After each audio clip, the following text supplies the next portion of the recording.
Hi, I am Dr. Teja, chiro practitioner, osteopathy practitioner, physiotherapist and acupuncturist. మనం ఇంతకుముందు చాలా వరకు కూడా ఇంతకుముందు డిస్కస్ చేసిన టాపిక్స్లో మనకి అంటే ఎలా డయాగ్నోస్ చేస్తాం పేషెంట్ వచ్చినప్పుడు అంటే క్లినికల్ ఎగ్జామినేషన్ ఎలా ఉంటుంది అంటే యాజ్ పర్ ఎంఆర్ఐస్ ఏమేమి చూస్తాం అంటే ఈ డిస్క్ ప్రాబ్లమ్స్ ఎలా ఉన్నాయనేది చూసాం కదా. ఇప్పుడు దాంతోపాటు చాలామంది మన ప్రీవియస్ వీడియోస్లో కామెంట్ చేయడం జరిగింది. అంటే ఈ డిస్క్ ప్రొలాప్స్కి అంటే అలానే ఈ డీజనరేటివ్ డిస్క్ డిసీజ్కి తేడా ఏంటి అనేది మనం చూద్దాం. ఫస్ట్ చాలా వరకు ఏంటంటే ఈ డిస్క్ ప్రొలాప్స్ డీజనరేటివ్ డిస్క్ చాలామంది ఒకటే అనుకుంటారు, కానీ రెండింటికి చాలా తేడా ఉంటుంది. అలానే సిమ్టమ్స్ కూడా చాలా వరకు మనకి అంటే డిఫరెంట్గా ఉంటాయి అన్నమాట. ఫర్ ఎగ్జాంపుల్ చూద్దాం. ఇప్పుడు మనకి డిస్క్ ప్రొలాప్స్ అంటే ఈ డిస్క్ అనేది ఈ రెండు వెన్నుపూసల మధ్యలో ఈ రెండు వర్టిబ్రేస్ మధ్యలో నుంచి డిస్క్ అనేది బయటకు వచ్చేస్తే దాన్ని డిస్క్ ప్రొలాప్స్ అంటాం. సో ఈ డిస్క్ ప్రొలాప్స్లో మనకి ఏమవుతుందంటే పక్కనున్న నరువు పైన ఇప్పుడు రైట్ సైడ్ బయటకు వస్తే రైట్ లెగ్లో కానీ రైట్ హ్యాండ్లో కానీ మనకి ఈ తిమ్ముర్లు కానీ మంట కానీ చేయి లాగడం కానీ ఈ నొప్పి కానీ వచ్చే అవకాశాలు ఉంటాయి. అలానే లెఫ్ట్ సైడ్ మనకి డిస్క్ ప్రొలాప్స్ అంటే చాలా కేసెస్లో బోత్ బైలాటరల్ అంటే రెండు సైడ్లు కూడా డిస్క్ ప్రొలాప్స్ ఉండే అవకాశాలు చాలా వరకు ఉంటాయి అన్నమాట. అంటే ఇది దేనివల్ల రావచ్చు అంటే సడన్ జెర్క్స్ వల్ల కానీ ఈ ట్విస్ట్ చేయడం వల్ల కానీ ఏదైనా హెవీ వెయిట్ లిఫ్ట్ చేసినప్పుడు కానీ ఈ స్లిప్ డిస్క్ వచ్చే అంటే ఈ డిస్క్ ప్రొలాప్స్ అయ్యే అవకాశాలు చాలా వరకు ఉంటాయి. చాలా వరకు 90% కేసెస్లో ఏంటంటే వన్ సైడే ఫస్ట్ మనకి బయటకు రావడం అనేది చూస్తాం అన్నమాట. అంటే ఈ రెండు బోన్స్ మధ్యలో నుంచి డిస్క్ బయటకు వచ్చి నరం పైన ఒత్తిడి పడ్డప్పుడు మనకి ఫర్ ఎగ్జాంపుల్ అంటే ఇప్పుడు నెక్లో ఏమన్నా డిస్క్ ప్రొలాప్స్ అయిందనుకోండి, చేతిలో తిమ్మిరి కానీ మంట కానీ ఎక్కువగా ప్రొలాప్స్ అయి ఉంటే మాత్రం చేతిలో బలం కూడా తగ్గిపోతుంటుంది మనకి. అలానే కాళ్ళలో కూడా సేమ్ సిమ్టమ్స్ అంటే లంబార్ ఏరియాలో ఎఫెక్ట్ అయిందనుకోండి, నడుములో ఏమన్నా మనకి డిస్క్ ప్రొలాప్స్ అవుతే కాళ్ళలో బలం తగ్గినట్టు అనిపించడం, పిన్స్ అండ్ నీడిల్ సెన్సేషన్ కానీ అలానే కంటిన్యూస్గా రేడియేటింగ్ పెయిన్ కానీ కామన్గా చూస్తుంటాం అన్నమాట. ఇది మనకి కామన్గా ఈ సిమ్టమ్స్ అనేది డిస్క్ ప్రొలాప్స్లో చూస్తాం. అలానే మనకి డీజనరేటివ్ డిస్క్ డిసీజ్ అంటాం. ఈ డీజనరేటివ్ డిస్క్ డిసీజ్ అంటే ఈ డిస్క్ అనేది అరుగుతుంది. మనకి ఏమవుతుందంటే ఈ రెండు బోన్స్ మధ్యలో ఈ డిస్క్లో ఏముంటుంది 70% వాటర్ 30% గ్లైకోప్రోటీన్స్ అంటాం. అంటే ప్రోటీన్ కార్బోహైడ్రేట్ కాంబినేషన్. ఈ 70% వాటర్ ఏదైతే డిస్క్ బయటకు వస్తుందో అది డీహైడ్రేట్ అయిపోయినప్పుడు ఈ రెండు వెన్నుపూసలు దగ్గరికి అనేది వచ్చేస్తాయి. దాన్నే డీజనరేటివ్ డిస్క్ డిసీజ్ అంటాం. దీంట్లో మనం ఇప్పుడు ఫర్ ఎగ్జాంపుల్ ఇప్పుడు నీ జాయింట్ చూడండి, కార్టిలేజ్ మొత్తం అరిగిపోయి మనకి రెండు బోన్స్ దగ్గరకు వచ్చేసినప్పుడు ఆస్టియోఫైట్ ఫార్మేషన్ అంటే ఆస్టియోఫైట్ ఫార్మేషన్ అంటే ఏమవుతుంది, ఈ బోన్స్ అనేది పెరుగుతాయి, ఎడ్జెస్లో షార్ప్గా ఈ బోన్ అనేది పెరుగుతుంది. అలానే మనకి ఈ డిస్క్లో కూడా ఏమవుతుందంటే ఈ అరుగుదల ఎక్కువైపోయినప్పుడు ఆస్టియోఫైట్స్ ఫార్మేషన్ అంటే ఈ బోన్స్ అనేది ఎడ్జెస్ షార్ప్ అయ్యి కొంచెం బోన్ అనేది పెరుగుతుంది. దాన్ని మనం ఆస్టియోఫైట్స్ అంటాం. ఈ ఆస్టియోఫైట్ ఫార్మేషన్ అనేది ఈ డీజనరేటివ్ డిస్క్ డిసీజ్లో చూస్తాం.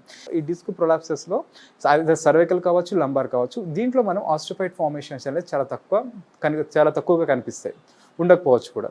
కానీ డీజనరేటివ్ డిస్క్ డిసీజ్లో 99% ఈ ఆస్టియోఫైట్స్ ఫార్మేషన్ అనేది మనం చూస్తాం అన్నమాట. అంటే ఈ బోన్ ఎక్స్ట్రా గ్రోత్. ఎందుకంటే ఈ డిస్క్లో ఉన్న వాటర్ డీహైడ్రేట్ అయిపోయేసరికి డిస్క్స్ అనేది దగ్గరకు వచ్చేస్తాయి.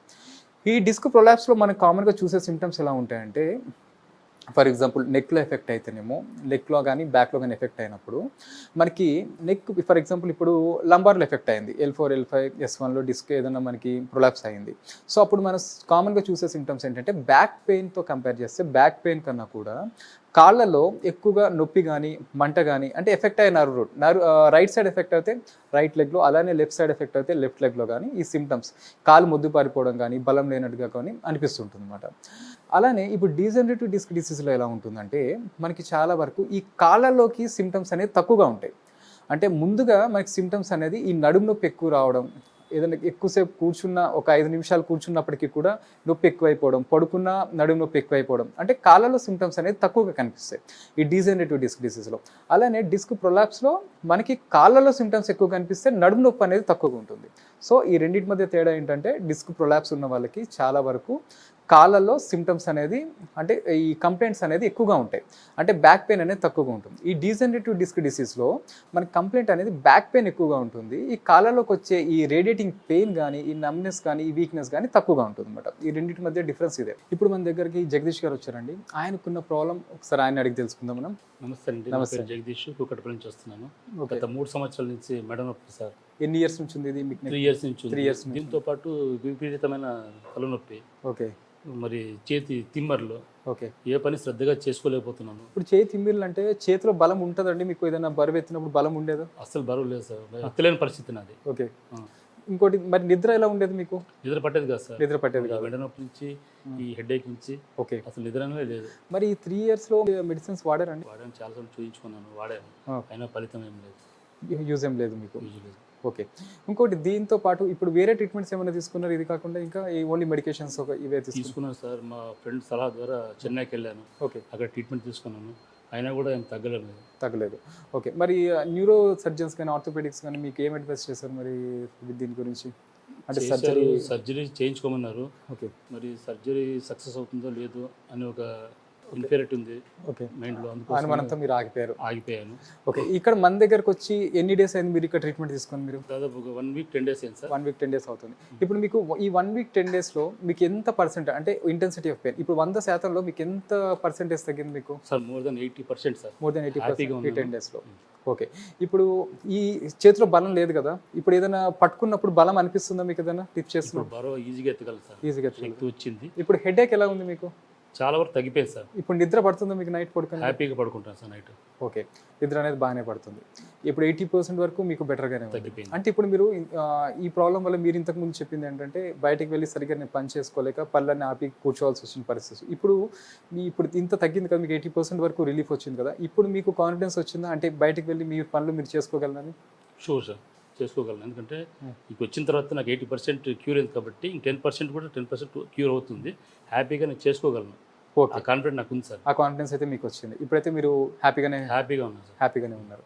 ఓకే. ఇప్పుడు మనం జగదీష్ గారిని అడిగాం కదా, యాక్చువల్లీ ఇక్కడ ఏమైందంటే దిస్ మైల్డ్ కరెక్షన్ అండి. There is a disc bulge, దాంతోపాటు ఏమైందంటే C3 C4లో డిస్క్ బల్జ్ ఉండడంతో దాంతోపాటు స్పైనస్ ప్రాసెస్ అనేది రైట్ సైడ్ షిఫ్ట్ అయింది. ఈ C5 C6లో వచ్చేసి లెఫ్ట్ సైడ్ షిఫ్ట్ అయింది. దాంతో ఏమవుతుందంటే ఇన్ డిస్క్ బల్జ్ కూడా more than 6 mm disc bulge ఉందన్నమాట. సో దాంతో ఏమైందంటే ఈ చేతులు మొద్దుబారడం, దాంతోపాటు ఈయనకి ఇంకొకటి ఏంటంటే ఈ డిస్క్ కంప్రెషన్ పక్కన పెడితే ఎక్కువ యాంగ్జైటీ, అంటే ఏమైపోతుందో అనే ఈ భయానికి ఇంకా ఈ వీక్నెస్ అనేది డెవలప్ అయిపోయింది ఈ హ్యాండ్స్లో. దాంతోపాటు నెమ్మదిగా ఆయనకి డిప్రెషన్ ఒకటి బాగా అలవాటు అయిపోయింది. ఈ డిప్రెషన్ రావడం ఒకటి, యాంగ్జైటీ ఒకటి. సో దానివల్ల ఏమైందంటే ఈ ఉన్న ప్రాబ్లం కన్నా కూడా మనకి ఇంతకుముందు కూడా మీకు చాలా వీడియోస్లో నేను చెప్పడం జరిగింది, మనకి ఎప్పుడైతే ప్రాబ్లం ఉంటుందో ఈ నర్వస్ సిస్టమ్ ఎప్పుడైతే ఎఫెక్ట్ అవుతుందో మనం ఇంకా ఎక్కువ స్ట్రెస్ తీసుకున్నప్పుడు మనకి రిలీజ్ అయ్యే కెమికల్స్ సరిగ్గా రిలీజ్ కాకపోవడం వల్ల నర్వస్ సిస్టమ్ అనేది నర్వ్ ఫైర్ ఎక్సెస్ అయిపోతుంది. నర్వ్ అనేది రిలాక్స్ కాదనమాట. ఇంతకుముందు మీకు చెప్పాను టాపిక్, ఈ న్యూరో ట్రాన్స్మిటర్స్ అనేది ఈ గాబా బ్యూట్రిక్ యాసిడ్ గురించి కానీ, inhibitory neurotransmitters, excitatory neurotransmitters ఇవి ఎలా వర్క్ చేస్తాయి అనేది నా ప్రీవియస్ వీడియోస్లో మీకు వాటి గురించి అయితే డాక్టర్ తేజస్ కైరోప్రాక్టిక్ అని మీరు యూట్యూబ్లో సెర్చ్ చేస్తే మీకు ప్రతి ఒక్క టాపిక్ ఉంటుంది ఈ నర్వస్ సిస్టమ్ పైన కానీ, ఈ బోన్స్ కానీ, అంటే ఈ డిస్క్ ప్రాబ్లమ్స్ కానీ, అంటే మన ప్రతి ఒక్క దాని మీద డీటెయిల్డ్గా చెప్పడం జరిగింది మీకు. అంటే ఇంతకుముందు మన పేషెంట్స్ రివ్యూస్లో వాళ్ళ మీద మన ట్రీట్మెంట్ కూడా, అంటే ఎలా ట్రీట్మెంట్ ఇచ్చాము, ఏ మెథడ్స్ ఇచ్చాము కూడా మీరు చూడాలనుకుంటే డాక్టర్ తేజస్ కైరోప్రాక్టిక్ అని సెర్చ్ చేస్తే మీరు యూట్యూబ్లో మీకు చాలా వీడియోస్ వస్తాయి. అంటే ట్రీట్మెంట్ మెథడ్స్ ఎలా ఉంటాయి కూడా మీకు చేసి చూపించడం జరిగింది అనమాట. ఇక్కడ మనం ఫస్ట్ ఏంటంటే ఎంఆర్ఐ చూసినప్పుడు more than 6 mm disc bulge ఉందన్నమాట. అంటే 3 years back MRI, first MRI. దాని తర్వాత ఈయన రీసెంట్గా 6 months బ్యాక్ మళ్ళీ ఇంకొక ఎంఆర్ఐ తీయడం జరిగింది. అందులో 8.5 mm వరకు డిస్క్ బల్జ్, అంటే ఇంకా పెరిగింది. సో దానివల్ల యాక్చువల్లీ ఇంకోటి ఏమైందంటే ఈయన ఎక్కువ యాంగ్షియస్గా ఉండడం వల్ల, ఈ యాంగ్జైటీ డెవలప్ అవ్వడం వల్ల, సరైన ప్రాపర్ న్యూట్రిషన్ ఫుడ్ తీసుకోకపోవడం వల్ల ఏమైందంటే ఇంకా ఈ బోన్స్ వీక్ అయిపోయి డిస్క్ బల్జెస్ అనేది ఎక్కువగా బయటకు వచ్చేసినాయి. ఎందుకంటే మనం ఎప్పుడైతే ఈ స్ట్రెస్ అనేది ఎక్కువ తీసుకుంటాం నర్వస్ సిస్టమ్ కూడా వీక్గా ఉంటుంది. నర్వస్ సిస్టమ్ వీక్గా ఉన్నప్పుడు మన స్టమక్ ఇంట్రిక్ నర్వస్ సిస్టమ్ కూడా వీక్ అయిపోతే తిన్న ఫుడ్ కూడా సరిగ్గా డైజెస్ట్ కాదు, యాసిడిటీ కూడా ఎక్కువ పెరుగుతుంది. అందుకే వీలైనంత వరకు ఫస్ట్ ప్రాబ్లం ఉంటే మన స్ట్రెస్ తీసుకోవడం వల్ల తగ్గకపోగా ఇంకా పెరుగుతుంది. మైండ్ మీరు ఎంత కామ్గా ఉంచగలిగితే అంత తొందరగా ప్రాబ్లం అనేది మనకి సాల్వ్ అవుతుంది. ఎందుకంటే బై బర్త్ కంజెనిటల్ డిసార్డర్స్ అంటాం. ఈ పుట్టుకతో వచ్చిన ప్రాబ్లమ్స్కి సొల్యూషన్ ఉండకపోవచ్చు, కానీ మధ్యలో వచ్చిన ప్రాబ్లమ్స్కి సొల్యూషన్ డెఫినెట్గా ఉంటుంది. అంటే నా దగ్గరే ఉందని అని చెప్పట్లేదు, you can find out anywhere అనమాట. ఎక్కడైనా కూడా మధ్యలో వచ్చిన ప్రాబ్లమ్స్కి సొల్యూషన్ అనేది ఉంటుంది మనకి. సో అందుకే మనం వీలైనంత వరకు కొంచెం స్ట్రెస్ తగ్గించుకొని మనకి దేనివల్ల వచ్చింది ఫస్ట్ ప్రాబ్లం, అంటే మన పోస్చర్ వల్ల వచ్చిందా, మన లైఫ్ స్టైల్ చేంజెస్, న్యూట్రిషన్ వల్ల వచ్చిందా, దేనివల్ల వచ్చిందనేది ఫస్ట్ మనం ఫైండ్ అవుట్ చేసుకొని వాటిని కరెక్ట్ చేసుకుంటే ప్రాబ్లం అనేది ఫర్దర్గా పెరగకుండా ఉంటుంది. సో ఇంకొకటి, మనం ఇప్పుడు తగ్గినప్పటికీ కూడా లైఫ్ స్టైల్ చేంజెస్ అనేది మనం ఎప్పటికీ మెయింటైన్ చేసుకోవాలి, గుడ్ పోస్చర్ మెయింటైన్ చేసుకోవాల్సి ఉంటుంది. ఓకే. ఇక్కడ మనం అబ్జర్వ్ చేసింది ఏంటంటే, ఇక్కడ నేను మీకు ఇంతకుముందు వీడియోస్లో చెప్పాను, మనకి నెక్ బ్యాక్ సైడ్ ఈ స్పైనస్ ప్రాసెస్ని అలానే ఈ పక్కన ట్రాన్స్ఫర్ ప్రాసెస్ని చూసుకోవాల్సి ఉంటుంది అనమాట. అంటే ఇది లెఫ్ట్ కానీ రైట్ సైడ్ కానీ మన షిఫ్ట్ అయిందా, ఇవన్నీ మనం చెక్ చేసుకోవాలి. అలానే ఇక్కడ మనకి జగదీష్ గారికి ఏంటంటే ఫస్ట్ యాంగ్జైటీ కంట్రోల్ చేస్తాం. అంటే యాంగ్జైటీ తగ్గడానికి మనం ఈ కైరోప్రాటిక్ థెరపీతో పాటు ఆస్టియోపతి ట్రీట్మెంట్ అంటాం అన్నమాట. అంటే ఇది ఫర్ ఎగ్జాంపుల్ చూడండి, ఇట్స్ వోల్డ్ హోల్డ్ టెక్నిక్ అంటాం. ఈ వోల్డ్ హోల్డ్ పొజిషన్లో ఏం చేస్తామంటే బ్రెయిన్ మూమెంట్ లోపల యాక్చువల్లీ మనకు చాలా వరకు తెలిసింది ఏంటంటే గాలి తీసుకొని వదిలినప్పుడు మన లంగ్స్ అనేది చూడండి, లంగ్స్ అనేది ఇలా ఎక్స్పాండ్ అవుతున్నాయి అండ్ ఇన్స్పిరేషన్ అండ్ ఎక్స్ప్రెషన్ అయినప్పుడు, అలానే మన బ్రెయిన్ ఫంక్షన్ కూడా గాలి తీసుకుని వదులుతున్నప్పుడు ఇట్స్ సుపీరియర్ అండ్ ఇన్ఫీరియర్గా మూవ్ అవుతూ ఉంటుంది అనమాట. అంటే దాని మూమెంట్ ఫాస్ట్గా ఉందా స్లోగా ఉందా అనేది ఫస్ట్ మనం ఈ హోల్డ్ పొజిషన్లో చెక్ చేసుకుంటాం. ఇది ఆస్టియోపతిలో మనం చూస్తాం అన్నమాట, ఈ ఆస్టియోపతి థెరపీలో. సో ఇలా చూసుకొని దీనికి సరిపడా ఈ హెడ్ మ్యానిపులేషన్స్ ఉంటాయి, ఈ క్రేనియల్ మ్యానిపులేషన్స్ అంటాం. సో ఈ క్రేనియల్ మ్యానిపులేషన్స్ ఇవ్వడంతో చాలా వరకు యాంగ్జైటీ కంట్రోల్ అవుతుంది. మనం ఇక్కడ కైరోప్రాటిక్, ఆస్టియోపతి ట్రీట్మెంట్, అలానే మన ఆక్యుపెంచర్ ట్రీట్మెంట్, అలానే ఫిజియోథెరపీ అండ్ లేటెస్ట్గా FDM థెరపీ అంటాం. సో ఈ థెరపీస్ ఇవ్వడంతో ఏమవుతుందంటే 2 నెలలు తీసుకునే టైం 10 to 15 డేస్లోనే ఇది తగ్గడం అనేది స్టార్ట్ అవుతుంది.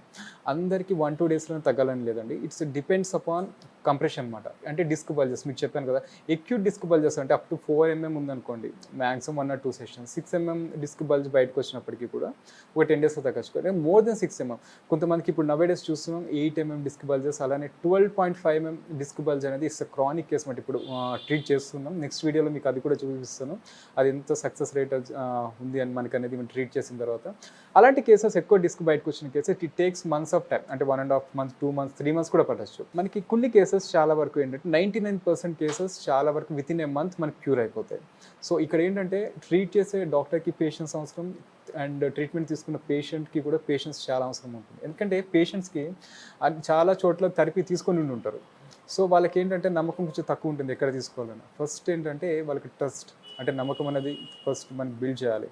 దాంతోపాటు చాలా యాంగ్జైటీ, ఇప్పుడు నవేడేస్ ఏంటంటే ఈ డిస్క్ ఇష్యూస్లో మోర్ దెన్ 4-5 years నుంచి డిస్క్ ప్రాబ్లం ఉన్న వాళ్ళు చూసేది ఏంటంటే ఈ సైకలాజికల్ ఇంబ్యాలెన్సెస్, యాంగ్జైటీ కానీ డిప్రెషన్ కానీ, మనం దీంతోపాటు అది కూడా తగ్గించగలిగితే ఈ ప్రాబ్లం అనేది రియకర్ అయ్యే ఛాన్సెస్ చాలా తక్కువ. మీకు ఇంతకుముందు నేను చేసిన వీడియోస్లో నెక్ మ్యానిపులేషన్స్ అంటే ఈ నెక్ ప్రాబ్లం ఉన్న వాళ్ళకి ఏమేమి థెరపీస్, అలానే ఈ ఆస్టియోపతి మ్యానిపులేషన్స్లో ఈ యాంగ్జైటీ డిప్రెషన్ మనం ఈ క్రేనియం మ్యానిపులేషన్స్ కూడా చేసి చూపించడం జరిగింది అనమాట. డాక్టర్ తేజస్ కైరోప్రాటిక్ అని మీరు యూట్యూబ్లో సెర్చ్ చేస్తే మీకు వీడియోస్ అన్నీ ఉంటాయి. అంటే మనం ట్రీట్మెంట్ ఇచ్చిన మెథడ్స్ ఇక్కడ ఇప్పుడు మనకి ఎక్కువ టైం ఉండకపోవడంతో జస్ట్ మీకు ఎక్స్ప్లెయిన్ చేయడమే జరుగుతుంది అనమాట. సో మీకు ట్రీట్మెంట్ మెథడ్స్ మీరు చూడాలనుకుని ఇంతకుముందు మనం ఇచ్చిన ట్రీట్మెంట్స్, అలానే మన ఓల్డ్ పేషెంట్స్ ఈ ఫీడ్బ్యాక్ కానీ మీరు నా డాక్టర్ తేజస్ కైరోప్రాటిక్ అని సెర్చ్ చేస్తే యూట్యూబ్లో మీకు వీడియోస్ ఉంటాయి, అవన్నీ కూడా మీరు చూడొచ్చు ఇంతకుముందువి. సో మనం ఈ టైప్ ఆఫ్ ట్రీట్మెంట్స్ అనేది ఇక్కడ ఇవ్వడం జరుగుతుంది. సో ఇలా ఇచ్చినప్పుడు మనకు సక్సెస్ రేట్ అనేది 99.9% అనేది ఉంటుంది అనమాట. అంటే కాంబినేషన్ థెరపీ. ప్రాబ్లం ఫస్ట్ ఎక్కడుందో ఫైండ్ అవుట్ చేసుకోగలిగితే ప్రాబ్లం అనేది మనం ఈజీగా సాల్వ్ చేయొచ్చు. ఇప్పుడు మనం చూసాం కదా జగదీష్ గారికి అంటే ఏమేమి మెథడ్స్ ఇచ్చాననేది మీకు ఎక్స్ప్లెయిన్ చేశాను. ఇక్కడ మనకి ట్రీట్మెంట్ ఎంత ఇంపార్టెంటో డయాగ్నోసిస్ కూడా అంతే ఇంపార్టెంట్ అనమాట. అంటే మనకి అక్కడ ఉన్న స్ట్రక్చర్ పైన నాలెడ్జ్ ఉండాలి. ఇప్పుడు మనం నెక్ ట్రీట్ చేస్తున్నప్పుడు అది చాలా కేర్ఫుల్గా ట్రీట్ చేయాల్సి ఉంటుంది, అదర్వైజ్ చాలా దాని సైడ్ ఎఫెక్ట్స్ కాంప్లికేషన్స్ ఉండే అవకాశాలు చాలా ఉంటాయి. ఎందుకంటే మనకి నెక్లో not only nerve system, arterial system కూడా ఉంటుంది అనమాట. మనకి నెక్ బ్యాక్ సైడ్ అలానే వర్టిబ్రల్ ఆర్టరీస్ కానీ, బేసిలరీ ఆర్టరీస్ కానీ, కామన్ కెరోటిడ్ ఆర్టరీస్ కానీ ఇవన్నీ కూడా ఉంటాయి. అలానే మనకి ముందు వైపుగా చూసుకుంటే వెయిన్స్, ఈ బ్రేకియోసెఫాలిక్ వెయిన్ కానీ, అలానే జూగులర్ వెయిన్స్ కానీ ఇవన్నీ కూడా ఉంటాయి అన్నమాట. ఈ నెక్స్ట్ వీడియోస్లో మీకు ఈ ఆర్టరీస్ ఎలా అంటే ఈ ఫంక్షన్ ఎలా ఉంటుంది, ఈ వెయిన్స్ ఎలా ఉంటుంది, వీటిని చూసుకొని మనం ఎలా ట్రీట్ చేస్తాము, ఈ ఫంక్షన్స్ డిస్టర్బ్ అవుతే ఎలా ఉంటుంది, అంటే ఆక్సిపిటల్ చాలా వరకు క్రానిక్ సర్వికల్ స్పాండిలైటిస్లో ఆక్సిపిటల్ పాల్పిటేషన్స్ అంటాం. మనకి గుండె తడ ఎలా ఉంటుందో ఇక్కడ కూడా దడల పాల్పిటేషన్స్ అనేది ఎక్కువగా ఉంటాయి. వాటి గురించి నేను మీకు నెక్స్ట్ వీడియోస్లో ఎక్స్ప్లెయిన్ చేస్తాను. అందుకే మనం ఏదైనా కేసు ట్రీట్ చేస్తున్నప్పుడు దాని మీద మెడికల్ నాలెడ్జ్ కూడా చాలా మనకు ఉండాల్సి ఉంటుంది. సో అప్పుడు మనకి ఏంటంటే ఎటువంటి సైడ్ ఎఫెక్ట్స్ లేకుండా మన సేఫ్గా పేషెంట్ని ట్రీట్ చేయగలుగుతాం.